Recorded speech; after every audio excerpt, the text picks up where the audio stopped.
ته مونږ ته دا ووایه که نه چې دا په څو ورځو کې جوړه شوې ده دا شی او دا سوچ ستا د دماغ ته څنګه راغی څنګه راغی چې تا دا دغه جوړوله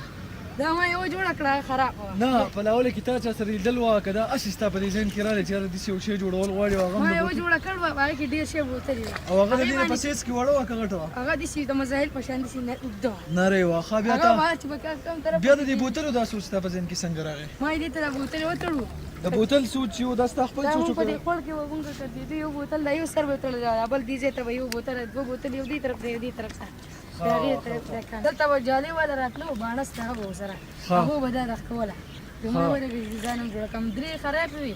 او په دې تقریبا ستا خرچه څومره راغله ما بوتلې وې د خوړ کې او دا سپنجونه ریلونه بس یې اخیستي دي لکه ستا پې خرچه دونه نه راغلې دغه شان بیا هم ځه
السلام علیکم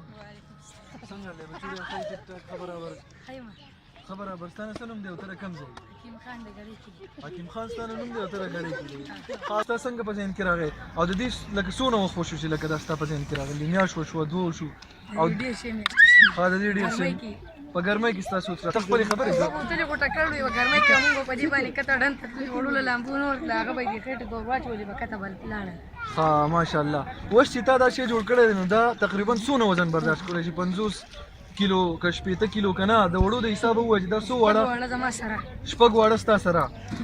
ها ماشاءالله بل د دې خبره ده چې په دې باندې تقریبا خرچه څونه راغله ستا دې خرچه نه ده په دې لکه 1 روپۍ خرچه نه راغلی تا میخونه مې ولاغستي وو په دې لرګو مې ډکوالي ها په میخونو باندې صرف ستا خرچه راغلی ده او نور لکه مطلب دا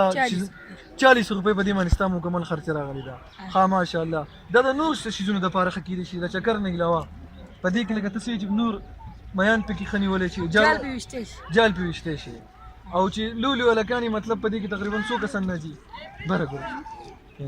ها په دې کې څو کسان نه ځي تقریبا شپږ کسان پې راځي شپږ ماشومان خو لوی کسان په دې کې تقریبا څونه راځي دوه سره زما سره بیا درې راځي خاص د دې کې ستاسو ها ماشاءالله نو تا یو ډېر زبردست کار کړی دی دې کښتۍ چې کوم ډیزاین دی هغه تاسو لیدی شئ موږ اوس تاسو ته د کښتۍ را بیک سایډ چې دی هغه ښایو چې دا کښتۍ څنګه جوړه ده نو دغه تاسو ورته کتی شئ چې انتهایی په کمو ریسورسز باندې داسې یو شی جوړ شوی دی چې هغه د خلکو سوچ چې دی هغه رښتیا ورته کنورټ کړی دی چې موږ په آخر کې موږ دا خبره کوو که داسې د حکیم خان په شان ماشومانو ته د ټیلنټ موقع د ایکسپریشن د هغو د خپل آیډیاز د مور ایکسپینشن دپاره ټایم میلاو شي نو انشاءالله دا ډېر ترقي ممکنه ده او موږ د حکیم خان په شان ماشومانو باندې فخر کوو چې په 40 روپو باندې دوی د دماغ او آیډیا چې دا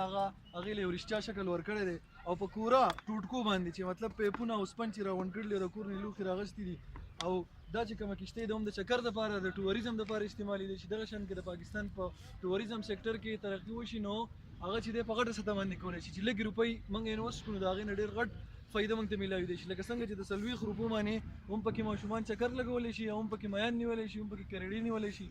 نو دا به زموږ دپاره ډېره ښه